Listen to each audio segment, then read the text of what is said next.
I bet you didn't know that the memory card in your phone traces its roots back to the 1980s. Let's uncover the tech twist behind flash memory's rise.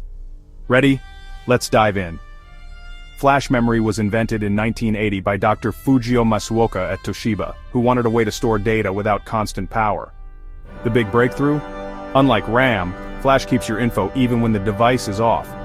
In the 90s, flash memory shrunk down. Hello, USB drives and camera cards. Suddenly we could slip gigabytes into our pockets. By the 2000s, flash tech exploded, fueling smartphones, tablets, and even those super-fast SSDs in your laptop. Today, we rely on flash for everything from gaming consoles to tiny drones. And the future? Scientists are pushing capacities higher while making chips faster and smaller than ever.